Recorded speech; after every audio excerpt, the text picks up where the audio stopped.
This is the Lulich Corner. I'm Jordan Lulich, and today I've got the pleasure of sitting down with Jordan Stewart and Tyler Jones from Brown & Brown Insurance. So first off, before we get started, I want to thank you guys both for coming in, taking the time and sit down with us to talk about a little bit of insurance. And before we get started and kind of into our conversation, just wanted to give you guys both an opportunity to talk a little bit about yourselves and introduce yourself to the audience. Yeah, absolutely, Jordan. I appreciate you having us.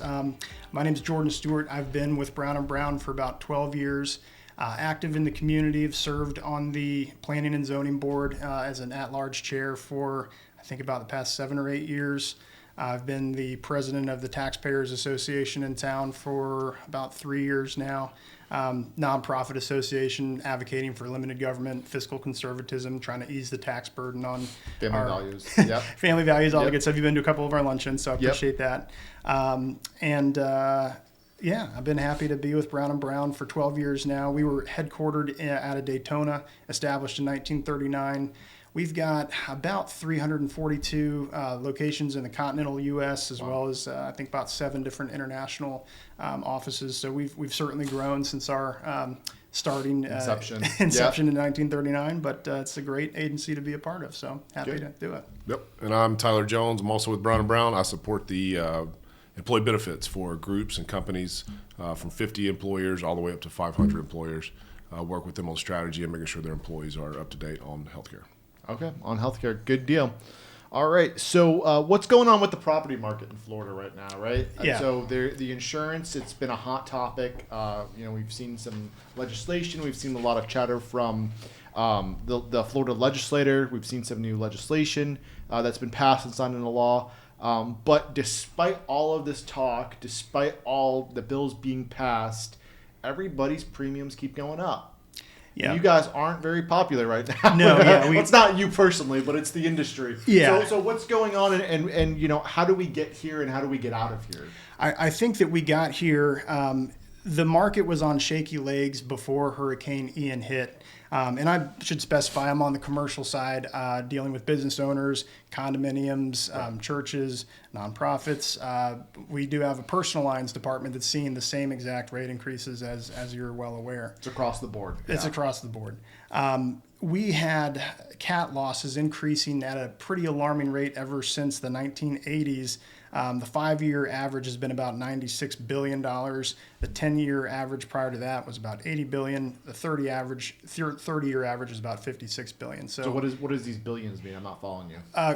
Losses paid by insurance carriers in response to catastrophic events worldwide. So you said 56 and then 80. Yeah, it's been growing, I would say, since about 700% up overall cat losses since the early 80s. Okay. Hurricane Ian was the second costliest hurricane on record, estimated about $50 billion. So that hit our home state of Florida. Yeah. I had some clients that were disastrously impacted on the other coast. So we're still seeing the carriers respond to those claims.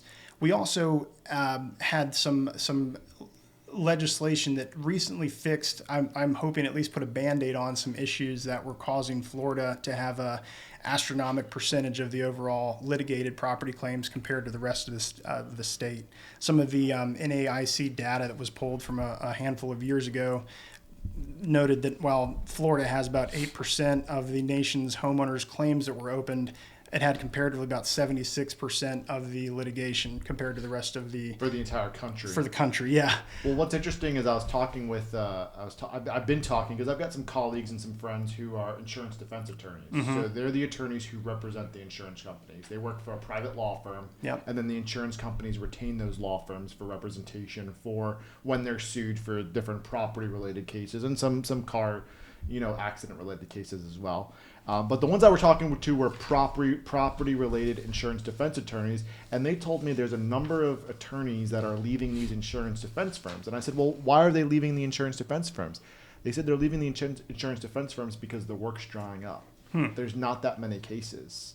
They said this recent bill that was signed into a law July 1st, the tort reform bill that went into effect, has dried up the amount of available work for them. And they're actually switching, not just leaving firms, but they're switching to a different area of law and getting out of insurance law. So I heard that yesterday for the second time. I thought that was interesting because, yes, historically 75 to 80% of the United States, litigation cases for insurance was in Florida, but it seems already we're starting to see the early effects of that bill starting to reduce it, which I think is a very positive,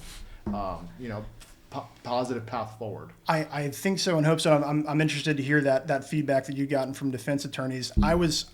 So we had two different types of legislation. You had property insurance reform and tort reform on the legal liability side.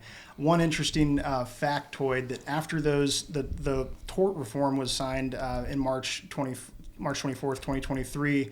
Right before that date, I believe the number was roughly around 80,000 or so lawsuits that were filed before that tort reform took effect. A lot by Morgan & Morgan. I forget the exact stats, but I read some articles on the number because they were trying to get their cases in prior thousands. to thousands. So yes. I would expect there to be a bit of a backlog through the system that's probably still being impacted from all of those those filings that happened just a handful of months ago. Right.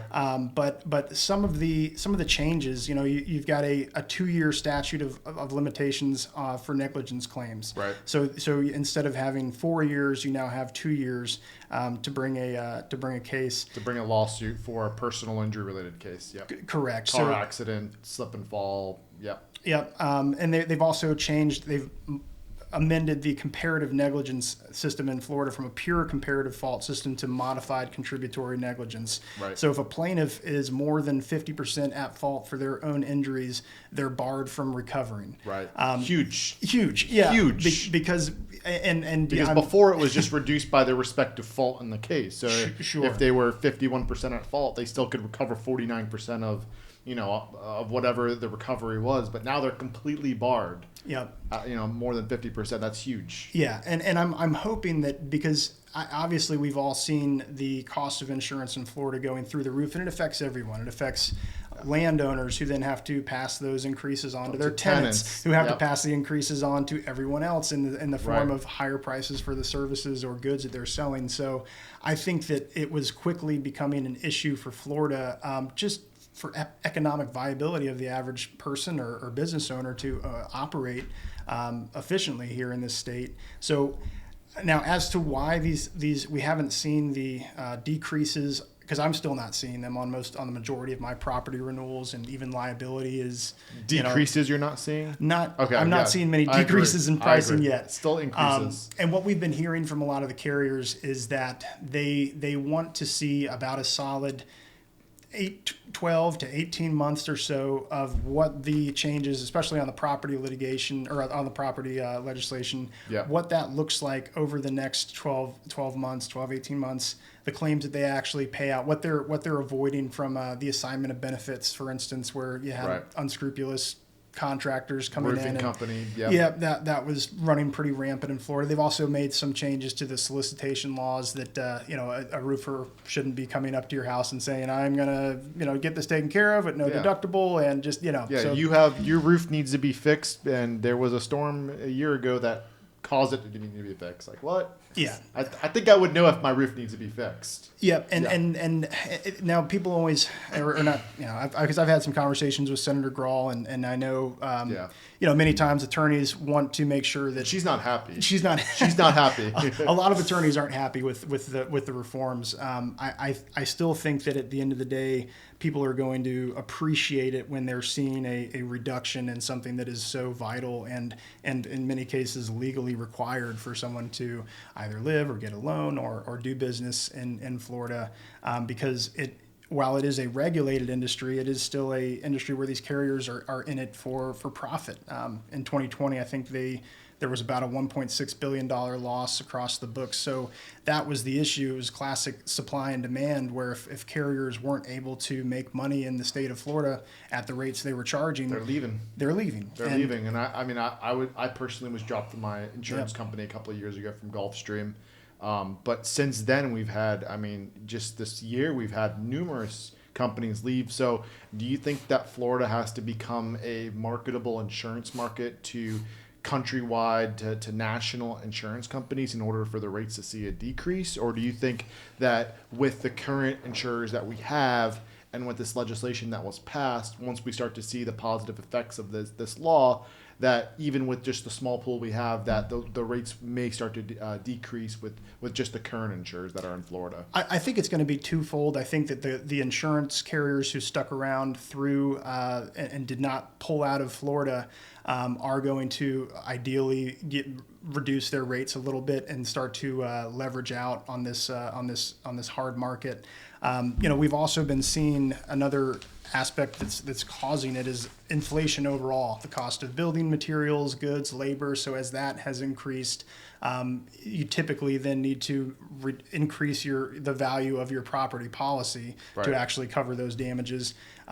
So when carriers are seeing their probable maximum loss, if all of it is supposed to increase by maybe 20% compared to whatever values they'd used in prior years, that's increasing the carrier's probable maximum loss that they have to underwrite for.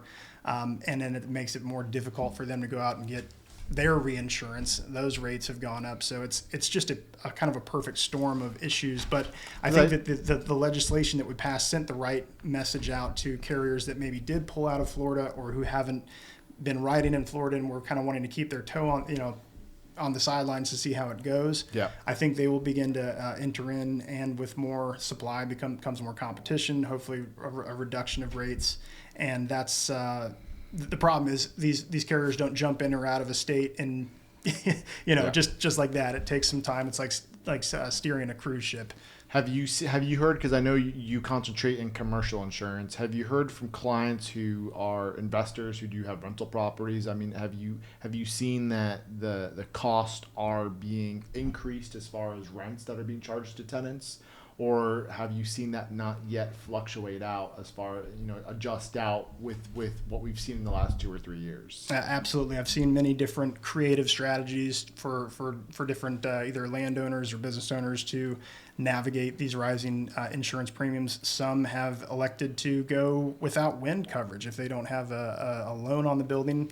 I mean, that's the more extreme, of that strategy. Others have, maybe looked at a wind loss limit if they've got $9 million of insurable property. They're not buying $9 million of wind. Maybe they're happy with 2.5. Right. We've also seen parametric wind coverage, which is not based on actual damage to your building, but essentially how hard the wind blows, where it does, and whether it's sustained gusts for more than 5 seconds or so. Then you're eligible to get a portion of the limits of insurance that you purchase from a parametric provider. So there's a lot of different strategies that are out there, but it's definitely the hardest market that I have ever been in my 12 years. So and so across the board, rent, waste management, utilities, electric, across the board, we've been seeing increases, over the last few years with how high the inflation is. But another area is healthcare, and we've seen the cost of healthcare increase over the years. And so, for Tyler, a question for you is: how do brokers and real estate agents help their employers with the rising cost of healthcare? Well, you're right on one thing, that healthcare industry is probably the most stable industry there is. It goes up. Right. Every year it's going up. Yeah. So we're just trying to mitigate that. So what we do as brokers is we really try to take the administrative burden off of the groups that we work with. Mm-hmm. We try to make sure that their employees are educated in how to procure healthcare, because we have to be more educated than we ever have been in the past. Yeah. Make sure you have the apps for your carriers downloaded. Make sure you're checking estimated cost and not just trusting. I had a friend say, I will read every review on a pair of socks off Amazon, but if my doctor tells me to go open up my knee, I'm just like, yep, sign up. And they don't check costs. We just are so trusting of healthcare professionals, rightfully so, but at the same time, it is our choice, and we are procuring healthcare. So if we can help the employees of the employers be educated on how to do that, and that's obviously going to drive down cost. The other thing that we see a big concentration on, or we try to concentrate on, would be primary care, incentivized primary care engagement. So if we can get the employees to go get their annual blood work, annual physicals, that's going to cut down on catastrophic costs. Studies say around 50%. Wow. So that's where the cost is being driven from. Is the high cost claimants. Right. And prescription drug usage is always so be more proactive rather than and more preventative rather than deal with an issue after it surfaces. Preventative care is the number one driver of steady cost if we can get a group to engage in primary care. So for a group or for a company that's looking at group health insurance coverage, what type of opportunities are there out there for employers and business owners when they're considering on taking out a group policy? Yeah, well, to start, when you're looking for an agent or a broker to work with, it's a hiring decision. It's not a purchasing decision. And a lot of groups and employees, they want everyone to bid. They call 4 different brokerages or agents, and they want to bid. Well, in the health insurance market, it's much different than the property market or even your auto market. We all get the same cost based on your group. So if we go to Florida Blue or United Healthcare or Cigna or Aetna or any other specialty carrier, we're all getting the same exact price. So it's a hiring decision, much like a lawyer or CPA. Right. You're hiring someone to represent you. And then at that point, you really should start looking at alternative funding methods. Level funded has become more and more popular, especially for smaller groups, because it mitigates the risk of catastrophic claims. What's a funding group? Level funding. So there's let's talk about the 3 different types. There's fully insured, okay, which is traditional. You buy insurance from the carrier. They take on all the risk, and at the end of the year, they either give you a renewal with a huge increase to make up for what they lost, or they're trying to look at your medical loss ratio. Okay. They're handling all that. Then there's level funded, which is in the middle, where you're kind of sharing some of the risk. You're purchasing stop loss from the carrier. You're funding a claims bucket that for your group. So if you're in this group, then if you go to the doctor, that payment comes out of that claims bucket that the group's paying in for. And at the end of the year, the idea is to get that as close to zero as possible. And if you are lucky, then you have a surplus, which you get to retain. Okay. And then the third one would be self-funding, which happens. We're starting to see it more in smaller groups, but really it's the larger group form, where you're buying stop loss, you're figuring out a claims bucket that you need to fund to based on your underwriting, and then you're trying to basically build an asset on your books over the next few years as an employer. And so you work with clients on all 3 different types of those? All 3 different kinds, and then all the carriers. We try to bring that all to the analysis. And the other thing I just want to point out before I kind of move on is a lot of companies, they continue to change. United Healthcare, Florida Blue, Aetna, you can't really because they're trying to outrun their increase, and you can't, because the previous carrier has to take on run-in claims, so you got a 3 months discount.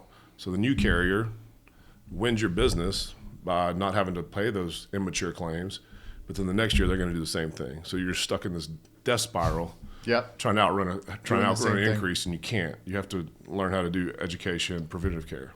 So that's interesting. I didn't think about it from an employer perspective, where if you're going to enroll in a group health insurance policy, that the same rates are applicable to all the different agents. Jordan, would you say from a commercial insurance perspective, or even, I know you have a little involvement in residential, would you say this the same is true from a property insurance perspective, or do you think it's beneficial for people to shop around and can you get any outcomes, or can you get any results by going to 3 or 4 different insurance agents and brokers? Mm-hmm. Well, I can tell you, thankfully with Brown & Brown, we have appointments with the vast majority of the carriers that are offering whatever line of coverage it is that somebody would be looking for in Florida. That can be more difficult if it's a smaller independent agency. They may not have as many markets, because these insurance carriers typically, they don't want to go through the process of appointing an agency to be authorized to write business on their behalf unless they're getting a significant amount of Right. business out of that agency. So there's some benefit to making sure that your agent has proper market selection. But we also find that it's best to I never recommend needing more than 2 different agencies or 2 different brokers working on something. Okay. Ideally, as Tyler said, you make a hiring decision and then you entrust that one broker to pit all of the insurance carriers against each other, and they're armed with the information of what type of renewals offers are coming in. Right. They're then going back to this, all the other carriers are looking at it and leveraging and whittling down the, sharpening the pencil until they get the final best premium. When you have agents competing against each other and they don't know what the other one's doing, they might say, well, I don't know, this is the quote I got, that's where I stop. And Right. then the other agent's going to do the same thing. And had you been able to pit those carriers against each other back and forth a few times, you might have and resulted in a lower premium. To expand on that, I think we're all trained by the Geicos. Save 15% in 15 minutes or less, right? Yeah. We're all trained by the State Farm agents and the Farm Bureau agents to let me quote. And if I'm cheaper, buy from me, right? In the commercial insurance and in I would consider healthcare, group healthcare, commercial insurance, it's much different. We all have access to a lot more. We're not a single captive like a State Farm or a Geico or a Farm Bureau. Right. We go to the market. So. And you want to know what coverage you're getting too, whether it's on a health insurance policy, the deductible that you have, or what you're paying for prescriptions, or, on an insurance perspective. I mean, do you have personal property coverage in your policy, or do you have uninsured motorist coverage on your auto policy, or do you, what's your BI, or, so I think that the coverage, because a lot of times we find clients who end up in a claim situation. They go online, they go on the, I'm not going to name any, they go on online insurance brokerage, they fill out a questionnaire, and then they opt for the lowest coverage possible, and then they have a claim and they don't have any coverage. Well, you could have spent $10 more per month had you gotten the UM or had you gotten a higher BI, and you would or the personal property, and you would have had coverage. So I think it's important not to just go for the lowest price, but you need to go for the most value and what that value, how that value fits in your situation. Unfortunately, we all learn by mistakes. And, we do. And once you get that letter from the Morgan & Morgans of the world figuring out you don't have uninsured motors, that's when you never make that mistake again. Yeah, so unfortunately, And another important part of the marketing process for us is telling the story to all the various insurance carriers that are considering a risk. What have they done to be best in class? Do they have a written fleet safety program? Are there GPS units installed in the vehicles? Dash cams? What's their safety program look like? If they don't have one, we might help them develop all those things to best tell the story, make a business look as appealing as possible. Because that's obviously a really important part of the whole process as well. Good. Well, guys, I appreciate you joining us on the podcast this morning. We're out of time, but before we do finish up, can you just let clients know how they can reach out to you and how to contact you? Yeah, absolutely. I'll give my cell phone. That's the best way to reach me, 772-559-9336. And my email is jordan.stewart, Stewart, @bbrown.com. Yep, same thing. My cell phone number is 321-200-3243, and my email is tyler.jones@bbrown.com. And I'm Jordan Lulich. This is the Lulich Corner, and we'll see you next time. Thank you.